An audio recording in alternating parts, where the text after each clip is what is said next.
Dr. Seidu Fita. If you're in Tamale here, you should know this name and wonder if it's actually a Fita or not. It's a doctor. And then after him, we have Dr. Charles Lwanga Bayel, who's also a doctor. And then my extreme left, we have Dr. Norbert Kipo, who is, they are saying their boss. Maybe at the right time we'll know why they are calling him their boss. So welcome to this first vlog on the National Day for Down Syndrome. So our team is packed with so much information about it, and then we are just going to go right into it. So this is how it's going to be entirely. We have some questions here that we'll use to lead the discussion and start it. Now, whilst we are having that, I will just ask you a few questions and then come over to you here to share your questions that you'd also have for them to respond to. If you ask a question that I have here, I would skip, and then at the end of it, you are done with the sit-out session. And then we continue with the rest of the items on the activity lineup. So, gentlemen, welcome once again. Thank you. Hopefully, in our next vlog, we are able to get a female representative to also come and share knowledge about that. Start with Dr. Charles, the middleman. Dr. Charles, so we are here because of Down syndrome. Can you help us understand exactly what it is, what the condition Down syndrome is? In the formation of a child, you inherit some parts from your father and some parts from your mother, just like any of us sitting here. You inherit 23 chromosomes from your father and 23 from your mother, making a total of about 46. However, in these kind of people, these children who are born with Down syndrome, there is an additional chromosome, an additional, in layers, an additional gene that is added on it. That's giving the 21st chromosome 3 instead of 2. And this comes with a lot of physical features and its own medical conditions too. That's why it's a syndrome. It's not just one condition. It comes with a number of things, which I'm sure in the course of the discussion we will surely deal. So you just shared with us that the inheriting of the gene, an extra one is added, and that causes it. Is that the only cause, or are they other causes of Down syndrome? Okay, so generally the cause of Down syndrome, there's no particular cause to it. Alright. There are a number of risk factors. Okay. Generally to environmental or nature is not known to have an influence in it. It's more of inheritance. So if any of us sitting here is carrying the gene, or you are carrying that chromosome, you are a carrier, it's possible that you can hand it over to your child. You get me? And if you've had a child who has Down syndrome, there's a likelihood that you would get another one. There's a likelihood, it doesn't mean you would get it. And also, people who are aging to at a high risk of getting it. Not necessarily they will get it, but studies have shown that women above 35 years stand a 30 to 50% risk of or chance of getting a child with Down syndrome. So it's more of inheritance. Yeah. So when we come to Dr. Seidu, so just your own thoughts adding to what Dr. Charles said concerning what Down syndrome is and the causes. And then you then share with us how common this condition is in children. How common is Down syndrome in children? Well, thank you. Just as Dr. Charles mentioned earlier, it's a chromosomal defect, and chromosomes determine the genetic makeup of a person. And so during the formation of a baby, when you have a mistake in subdivision, then the baby is likely to be born with Down syndrome condition.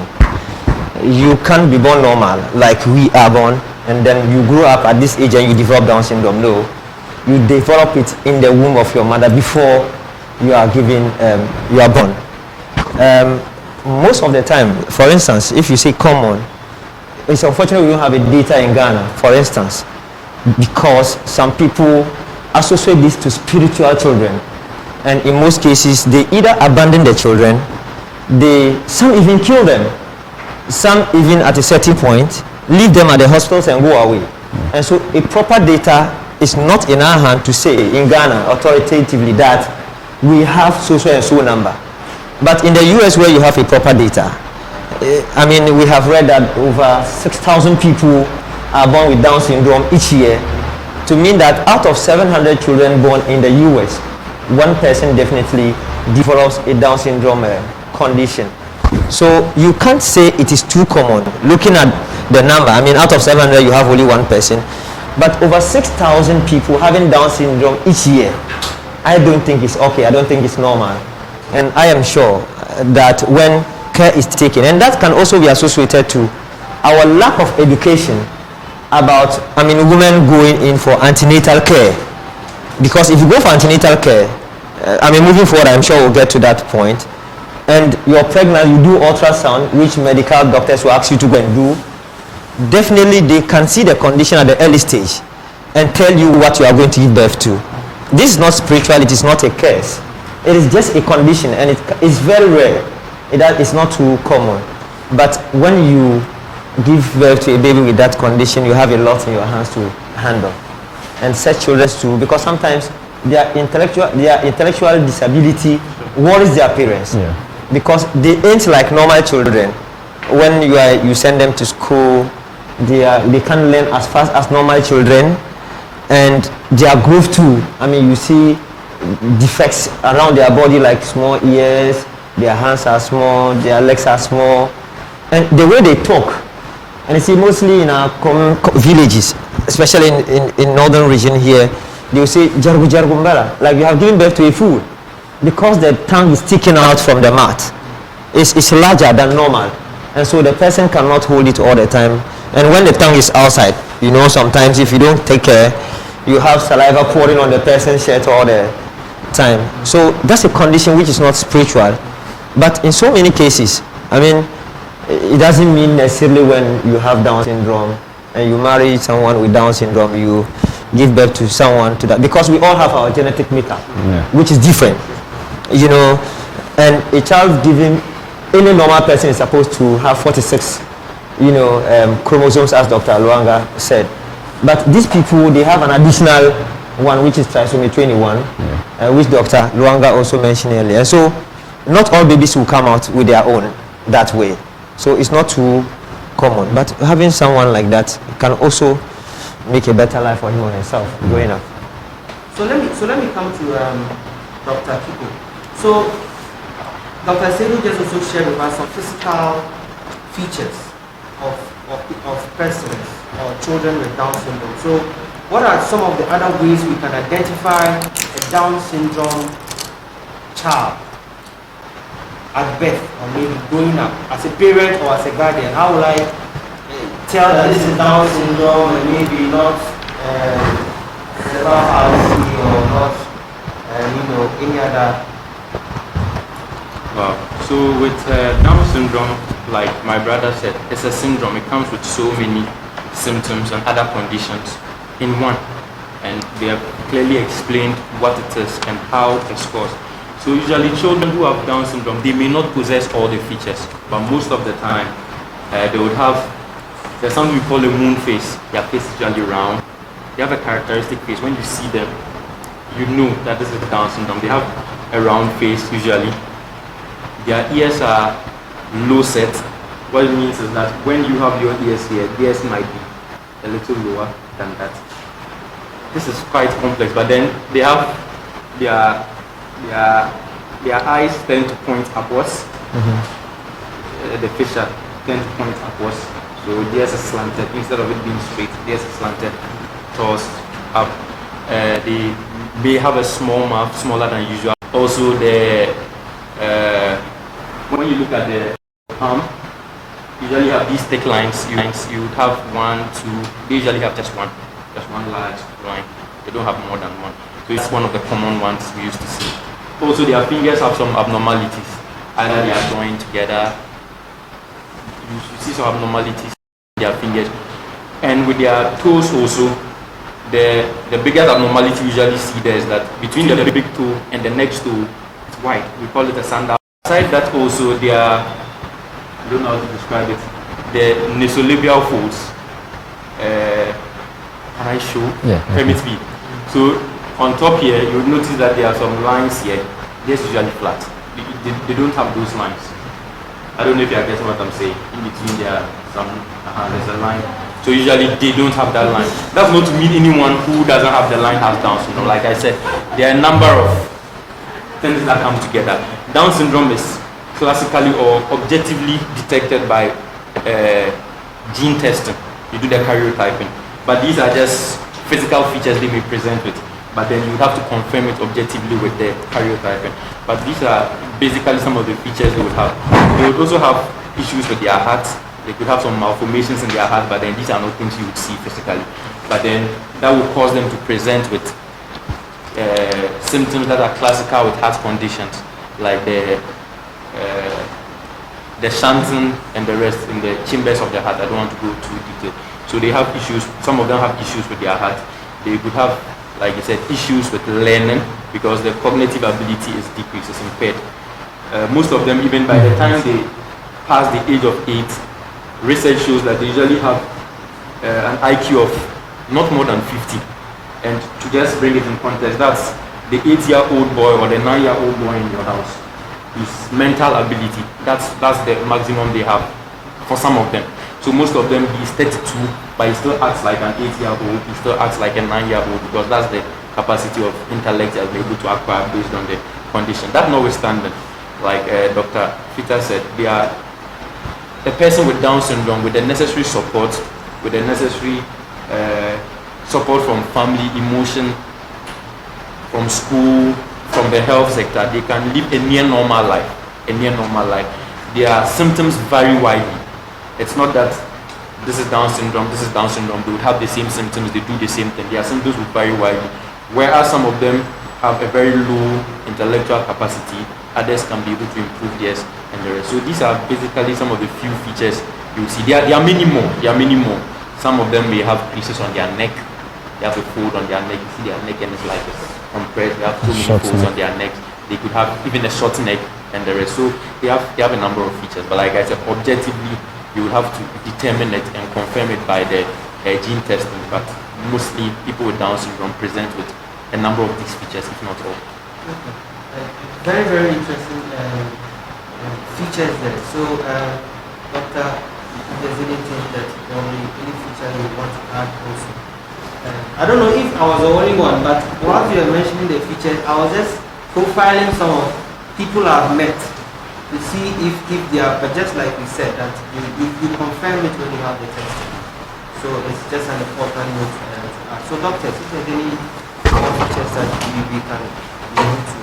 Well, Dr. Kipo mentioned about heart problems, and I think these ones are even usually detected when the baby is born immediately. So it is very important that a woman who is pregnant should be going for antenatal care. The ultrasound from the beginning will tell your doctor what actually you are going to give birth to. And so they will monitor you properly and even admonish you to report to the hospital and give birth. Because at the point of giving birth, when there's this heart problem, the TBAs cannot attend to the baby in the house. But when you are in the hospital, they can give a specialist care to this baby. And sometimes when they are born, in the night they have stopgap. For instance, they have problem with breathing. I mean, sometimes the person will stop breathing temporarily. And so it's dangerous to live with people like, those who suffer from Down syndrome if you don't have attention. Because if you are not attentive, and this happens late in the night, and you sleep and live, then definitely you wake up to a dead body. But if you take care, or you are critical about them, that is why sometimes it costs a lot to, take care of children, because they are special children who needs a lot of time from you. Sometimes when you are even a mother or a father and you give birth to one of them, you either have to forgo the baby to die or forgo your job and take care of them. And any good woman with a good heart wouldn't want a child to die, despite the makeup of the baby. You would want to have your baby, and so you have to lose a job to give time to the children or to give time to the baby. And the birth space, it will affect your birth spacing too. because when you have someone with that condition, the person needs special time. As Dr. Kipo said, a 36-year-old person acting like an 8-year-old, person, I mean, it will take a longer period of time for you to be able to, put the person in a proper place and then take care of others. But not all of them, because you have different types of Down syndrome. Largely, it is the trisomy 21 that has the complicated situation than the translocational one. Yeah. So just to add up to what my brothers have mentioned, having a Down syndrome baby, we actually pay special attention to this patient because, like Doc mentioned, they have these protruding tongues. So imagine having a very big tongue and lying down. It will occlude your airway, so you're not able to breathe. That's when you realize that at a point in time, this child starts breathing for some time and has to wake up and start crying. The only way a baby is able to communicate with you is through crying. If he's hungry, he will cry. If he's happy, he might cry. If he's sick, he will cry. If something bites him, he will cry. The only way a child will communicate to you is through crying. So the baby starts breathing for some time, then starts crying, and by crying, it opens the airway. So the baby is crying not because there is something biting him or maybe he's hungry. No, he's crying just to open the airway so they can breathe normally. And one special thing about these Down syndrome people is their hearing ability. It also affects hearing. So sometimes it's like they can't hear clearly, and you have to shout. The Southern say, Lwanga. Yeah, like a Lwanga. Because you have to shout. The way I'm speaking to you, I'll have to speak maybe twice or thrice this volume to get the Down syndrome baby. And sometimes they have poor eyesight. So they just come with a whole lot of complications or other conditions that come with it. That's why we need to pay special attention. I think we have special teachers that handle those people. And once you give them this special teacher or special care, you are sure that they will be living a near normal life. Not up to a normal or let me say a usual person, but then at least they will be able to take care of their basic stuff. You teach them how to wash their own stuff, teach them how to do their own toiletries and others. And it's just the attention they need. Thank you very much. It's just the attention they need. So from all the features you are mentioning, you are sharing with us that there are types of Down syndrome. Are they classifications? Are they types of it? Are they in frequencies? Let me put it that way. That some people can just have a bit of it and appear more normal, but also have these defects. Or are there people that just are too low? I just want to understand the scale when it comes to Down syndrome. Is there a scale to it, as in the types of Down syndrome? Do you have that? Okay, so for Down syndrome, what we've come to know, there are about 3 main types. We have the trisomy 21, which is the commonest. I think about 95% of people with Down syndrome come with trisomy 21. Then you have the mosaic, then you have the translocation. I don't want to go so much into the details, else I'll be throwing people off. But these are the 3 main. But most of the people we see, 95% of the people with Down syndrome are with trisomy 21. I will not even attempt to mention that. Trisomy, so 3. So like I was mentioning in the beginning, you take 2 chromosomes, so one from your father, one from your mother. The 21st chromosome has 3 rather, instead of the usual 2. So that's where the tri comes from, trisomy 21. So trisomy, 3 chromosomes on the 21st chromosome. So 3 of them on the 21st chromosome. So you mentioned 3 types. So doctors, he just said the common ones we see is what he mentioned. But the other ones, is it too rare that it's not common in our society here? Or if how will someone out there know that this seems a bit special? This seems either more intense or I just want to understand how it is. So let me go to Dr. Kipo, then I'll finally take Okay, so thank you. From the 3 types my brother mentioned, those are the genetics of it.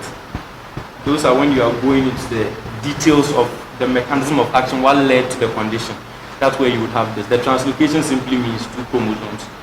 Translocation, you pick one from here, like you mix them up. The chromosomes have a number of genes, so you pick a certain branch and you put it on the other one, and those kind of details. But in terms of presentation, how to present, it's basically you can't determine that by observing the child most of the time. Someone who has trisomy 21, and just to put on record so that we are clear, there are a number of chromosomal defects. It's not only Down syndrome that's the only chromosomal defect. There are so many chromosomal defects. Down syndrome is just one of the commonest.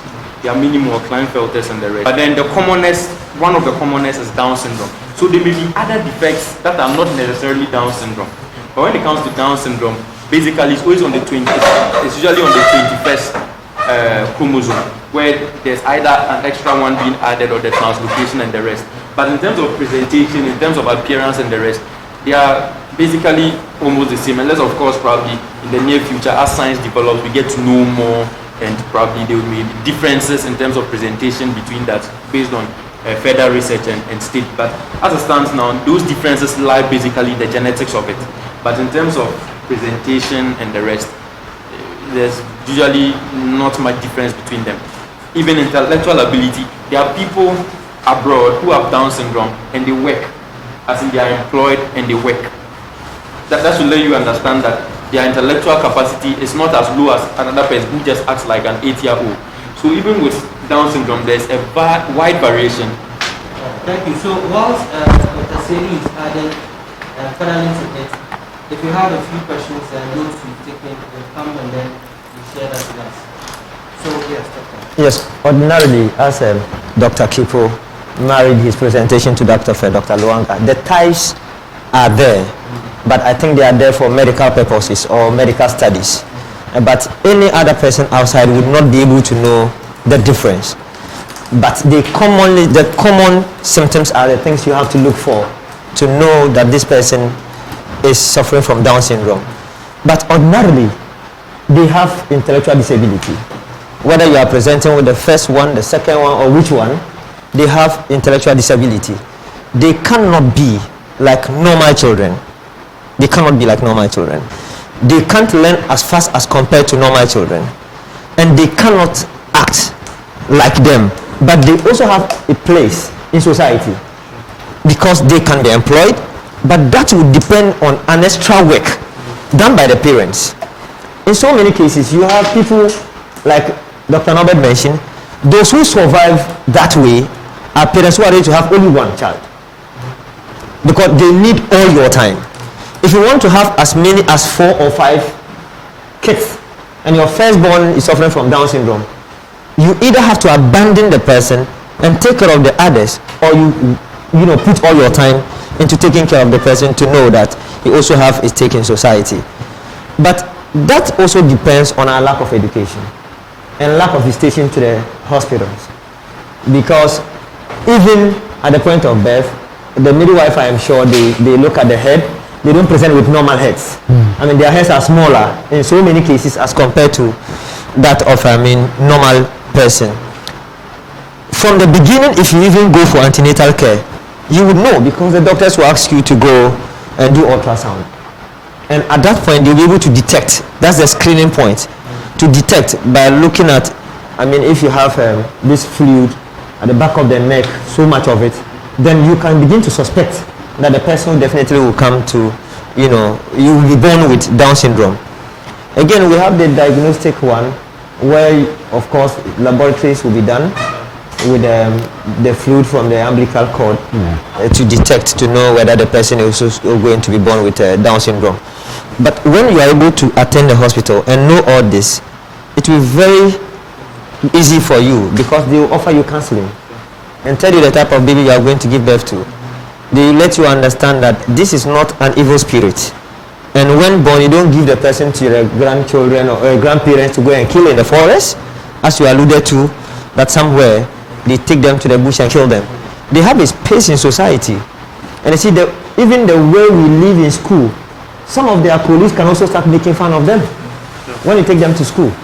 So you have to be preparing them mentally or psychologically to understand that, look, They will make fun of you, but you can also make it through the thick and thin of it. And let people understand that they are not spiritual children. Sometimes you need them to even save you when you are even in difficult situations.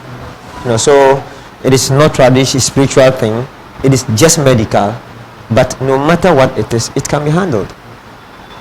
Thank you very much. So on those final words, so just to share that they are not spiritual babies.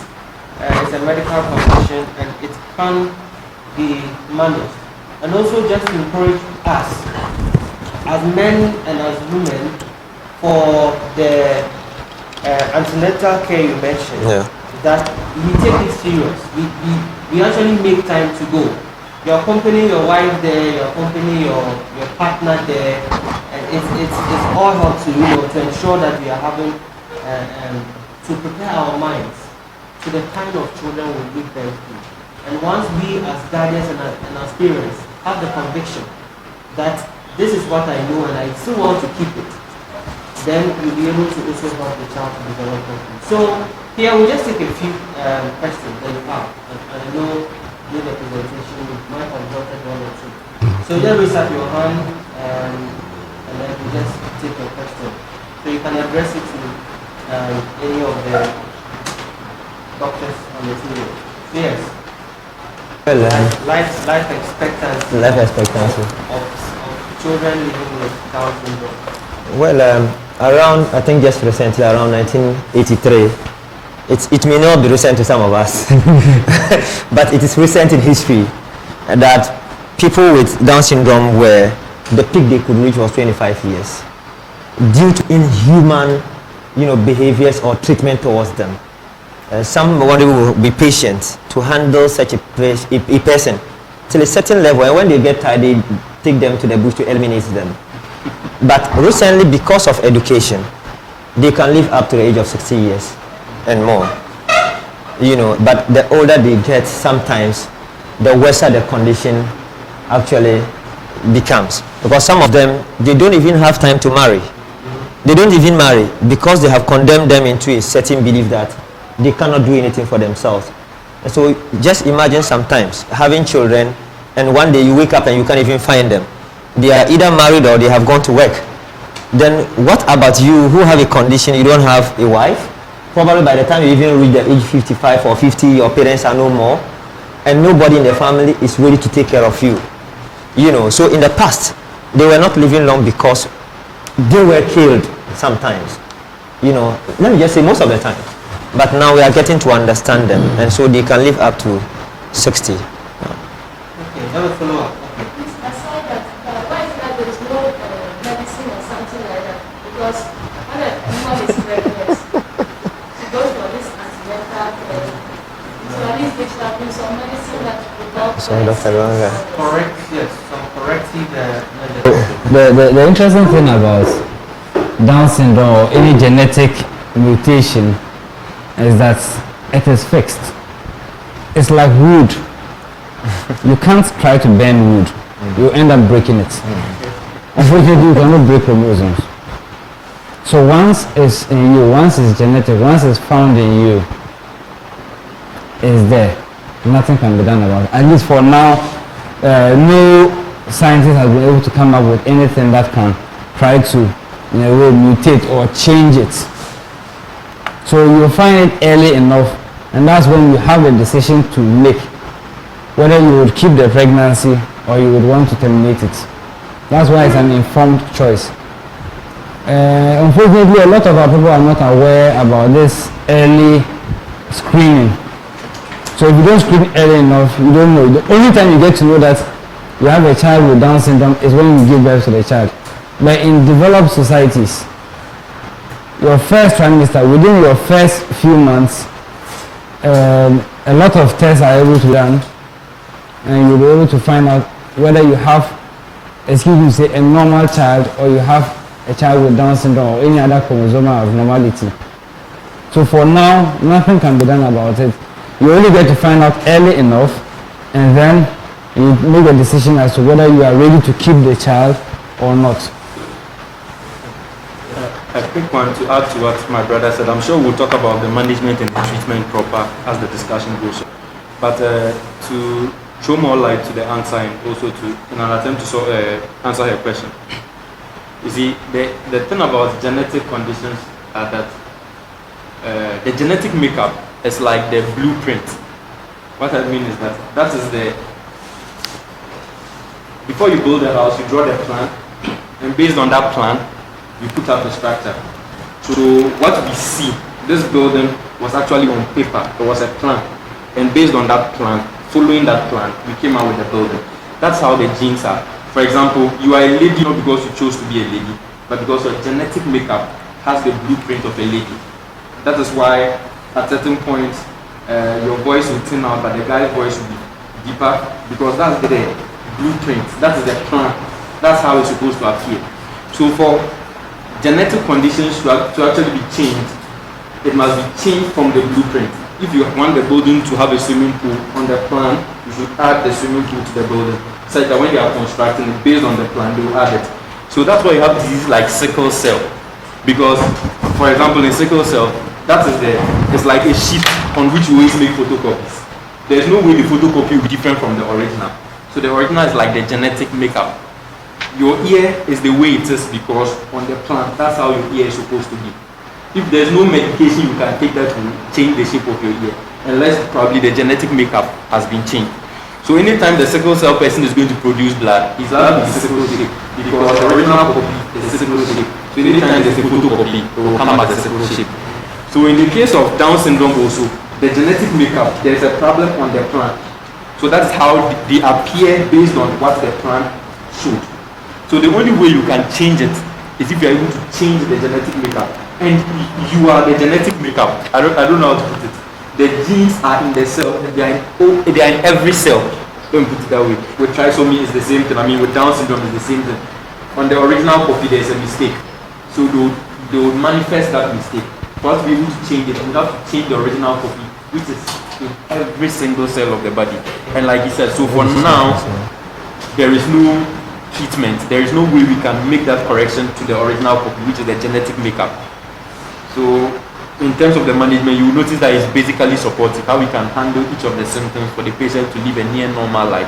But with respect to having medication or a definite treatment to be able to correct the original genetic print of the patient, for now, science hasn't gotten there yet. We are hoping that in the coming days, when some of us pick up research and go into the details of that, we can get a headway and be able to solve some of these challenges. But for now, management will just be support. Thank you very much. So, we have, yes, Dr. Handis. So I'll take our complications and I come to you. Hearing problems and the sight problems. So that's why when someone has any of those things, we ask that you try your best to get to the hospital as soon as you can. There are hearing aids that help people with hearing problems. So you go for a hearing aid and it helps you. Now they are inbuilt hearing aids. Initially they were like earpiece. And you just wear it like an earpiece, like earphone, and you're roaming around. So anyone that sees you thinks it's an earphone, but it's actually a hearing aid. Those with sight problems, if there is a need, they give them glasses to use. I'm not saying my brother has sight problems. So if there is a need, they give you glasses. If not, they put the lens on your eye or they perform an operation on you, depending on what the problem actually is. But for the issue of supporting people with this condition, that is why we are all here. We should all serve as ambassadors. When you go out, let anyone who you meet on the way know that this problem is not because the person had done something wrong to some gods, or the grandfather somewhere did something to another person and that's what has happened to it. It is because it's genetic. You can't change how it would have happened, no matter what it would have happened, once there is this genetic makeup. So they need to just give this person this support. There are a lot of special teachers around. Not so many as compared to the developed societies though. But there are a number of them around. You can identify this person. If you have the means, if you have the resources, you can decide to do homeschooling for such a person. Keep the child at home, then you bring the special teacher to teach. But then, you are teaching this child, but how does the child interact with people outside? So the child grows up, okay, he knows a lot of book stuff, but he's not able to relate with you. So he sees you as I cannot talk with you because he's taught only the book. He walks and passes you. That's not normal. So at least we have special schools, and like my brother was mentioning, we should have schools that are meant for a particular group of people. You shouldn't combine all of them. Someone with Down syndrome, maybe any other genetic problem, maybe some other psychiatric issues. You put all of them together. How then do you identify each person's problem? They have special needs. That's why they call them special schools. So if there is a place with some for children with Down syndrome, let this be maybe in Kumasi or in Tamale, in Yendi. We have a school specially created for people with Down syndrome, so that across the country, people with Down syndrome, we bring them to Yendi. We have specialized teachers to take care of them, and that's how it happens. Those of us that are into education, we can think of taking it up. Now, almost everyone wants to do English language, French, Spanish, and things. Think about special education. So yes, Doctor, you want to talk like in the government? Yes, I mean, naturally, we have to all know, for instance, to the women, because you carry the babies in your womb, women, we don't. And so when your husband is not even following you to go for antenatal care, you have to take it upon yourself, because you know that you can give birth to someone with that condition. And just to throw more light to what doctor said, he's not encouraging you to go do abortion, right? Because somebody can try to hang religious matters around it. But it will be more dangerous if you know you can't take care of a patient with Down syndrome. I mean, to give birth to such a person, than aborting the person at the early stages. Because when you go for antenatal care, obviously, as I mentioned earlier, ultrasound will be done. And so you know this baby will come out with this condition. And so if you know that you won't have the patience or time to take care of them, then it is better you get rid of it as early as possible. One, the pressure that will come with it. The society, how they will look at you. Because sometimes you can't give birth to such a baby, and because of lack of education, they will put you in a certain circle where you don't even belong to. When you go for occasions like this, a woman, your friends will be sitting away from you. They think it's a condition that is coming from you naturally, and you can infect them with it. And that's a lack of education. And two, the issue of the schools. You have to be the teacher to your baby, especially a baby suffering with Down syndrome. You have to be a teacher. And so if your husband is supportive to you, then you can forgo work and give a lot of your time to this baby. Because the baby is a special baby who have special needs. But with the issue of the government, it's good MaD Ghana has started. This is the first time I have seen an organization taking this up. I mean, since yesterday when I was sitting, I was asking myself, if this had started earlier, by now people would have known more about this condition and know whether they want to have them in society or not. Like in the US, where Dr. Kipo said people are professionals in their own fields in advanced countries, they are able to understand the condition and know what they can do to create a space for them. Because if they are applying for a job from your facility, like a secretary, they can't be as normal as a normal person you want to bring in. So when you're going to put the two of them on the same table, you definitely will go with a normal person from someone with Down syndrome. But sometimes we have to also make spaces in our government facilities for them. Government to say, look, this person can be a good secretary, despite the fact that the person is slow. Take him over this so and so person. But when you put them in competition, you put them in trouble.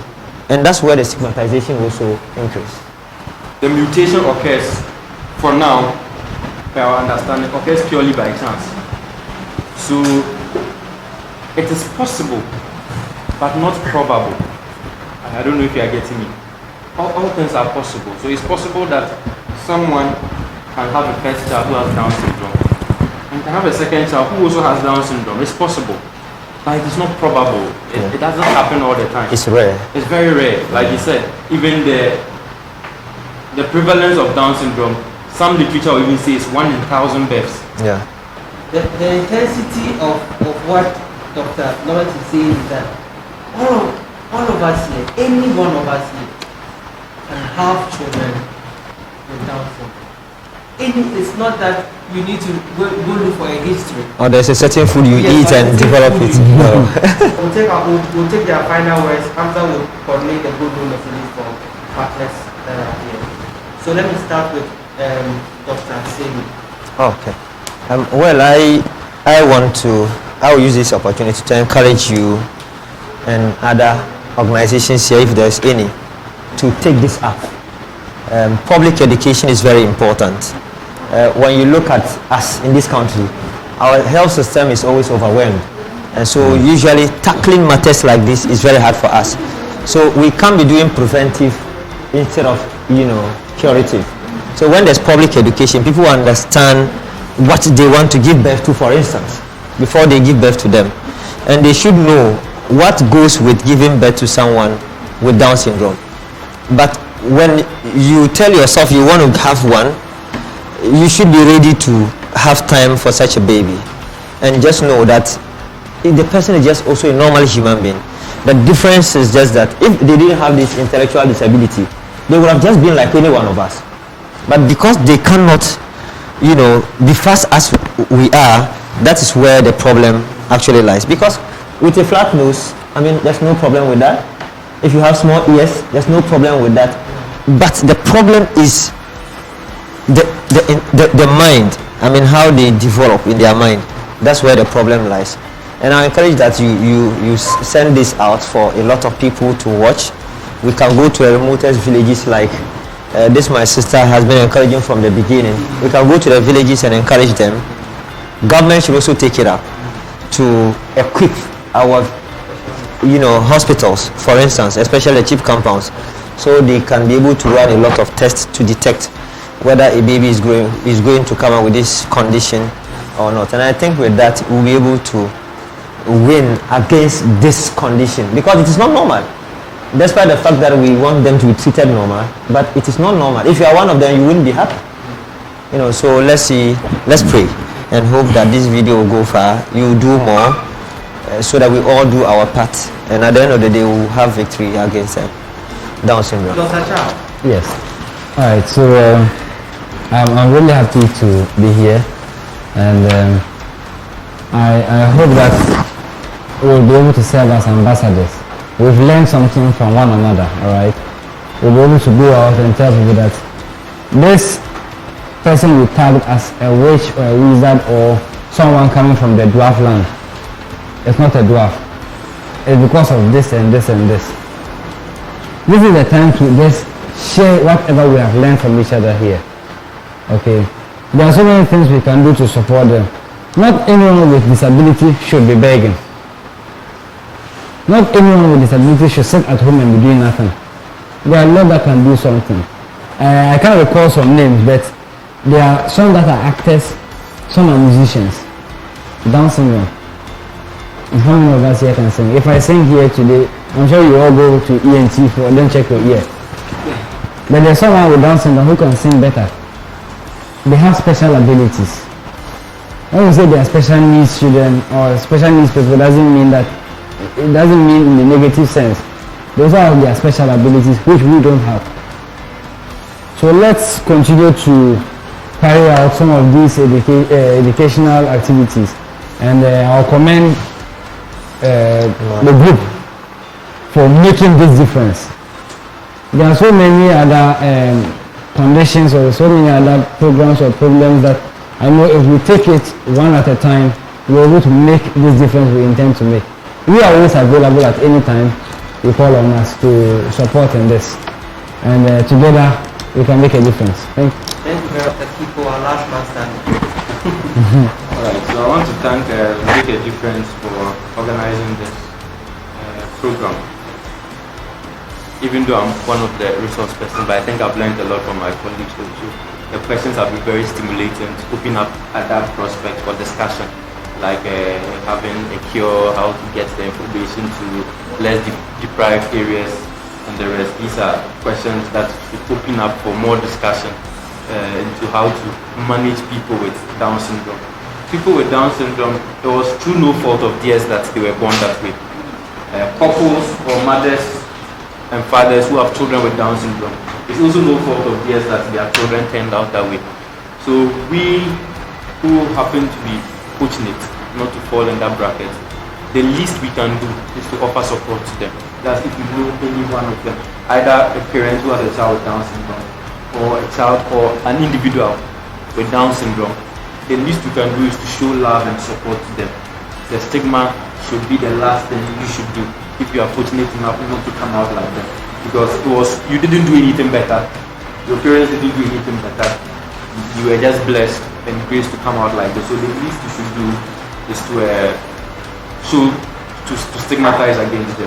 And like my brother said, we should be ambassadors. Now we have heard this. There are many people outside that don't know what we know. So we should be the eyes in our society. We should be the mouth in our society to be able to tell them that this child is not a fool. It's not as if he's intentionally doing this or he's refusing to learn, but through no fault of his. This is how the situation is. So let's do this for him. Let's do that for him. Let's be a little more patient with him. Let's not force him to be like other children. Let's let him go at his own pace. These are the things we should be advocating for. And I hope that as we leave here, we carry the message on, and at least the 2 or 3 people you can reach out to, the message will go and will spread in that manner. Thank you. Thank you very much.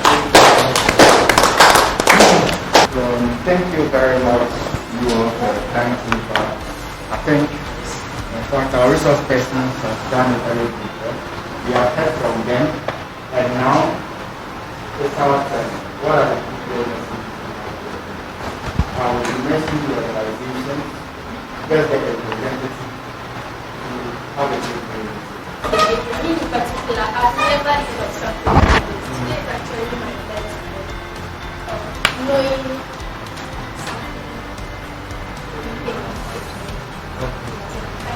Thank you. it's a great I'm also glad to be here and being platform for this program. We'll try our best by advocating and communicating to help those who are really. So, with this step taken by Make a Difference, I think it's a great point for us to all spread information to let